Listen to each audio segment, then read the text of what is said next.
વડોદરામાં દબાણ હટાવ કામગીરી દરમિયાન ઈજાગ્રસ્ત થયેલા કોન્ટ્રાક્ટ કર્મચારીના પરિવારે પાલિકા કચેરી ગજવી ખાનગી સારવારની માંગ સાથે કચેરીમાં ભારે હોબાળો। 3 દિવસ પહેલા કોર્પોરેશનના દબાણ શાખાની કામગીરી દરમિયાન કોન્ટ્રાક્ટના કર્મચારીને થઈ હતી ઈજા। ખાનગી હોસ્પિટલમાં સારવાર આપવામાં ન આવતા ઈજાગ્રસ્તને એમ્બ્યુલન્સમાં કોર્પોરેશન કચેરી લવાયો।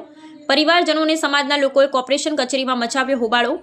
પાલિકા દ્વારા સંતોષકારક જવાબ આપવામાં આવ્યો ન હોવાનો પરિવારનો આક્ષેપ।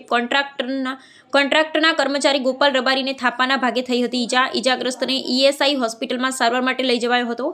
પરિવારે ખાનગી હોસ્પિટલમાં સારવાર આપવા માટે માંગ કરી કોર્પોરેશન ખાતે મચાવ્યો હોબાળો। દબાણ શાખાના અધિકારીએ નિયમ મુજબ યોગ્ય સારવાર આપવાની આપી ખાતરી। અધિકારી દ્વારા ખાતરી મળતા મામલો થાળે પડ્યો। ઈએસઆઈસી નંબર સાથે એને ત્યાં ઈએસઆઈસી દવાખાના માટેનું ઇન્ટરવેન્શન પણ કર્યું હતું। અમારા દબાણ અધિકારી પણ સંપર્કમાં હતા, સતત એમાં જોડે હતા, પરંતુ તેમના પરિવાર દ્વારા એવું કહ્યું કે ભાઈ અમે પ્રાઇવેટમાં એને લઈ જવા માંગીએ છીએ, એટલે પ્રાઇવેટમાં લઈ ગયા હતા।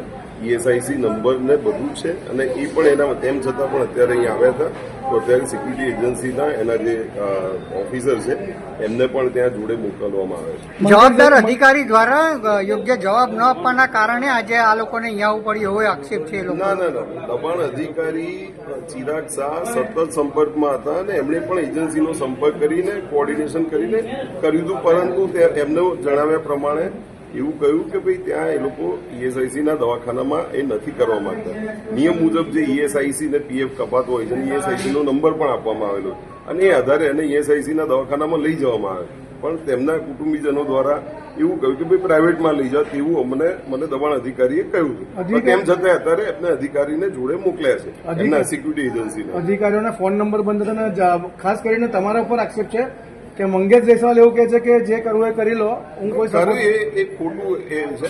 અમે તરત જ અમે જયારે ઇન્સિડન્ટ થયું ત્યારે જ અમે તરત અમારા દબાણ અધિકારીની સૂચના આપી હતી અને દબાણ અધિકારી એના સંપર્કમાં જ હતા, એવું કોઈ બાબત જ નથી। જે કોન્ટ્રાક્ટર છે અમદાવાદના, જે લોકો પણ ધમકી આપે છે કે ભાઈ નોકરીમાંથી કાઢીશું પણ ઘરે આવીને પણ મારીશું, એવા આક્ષેપ કરવામાં આવી રહ્યા છે। ના, એવું કોઈ બાબત મને ધ્યાનમાં નથી।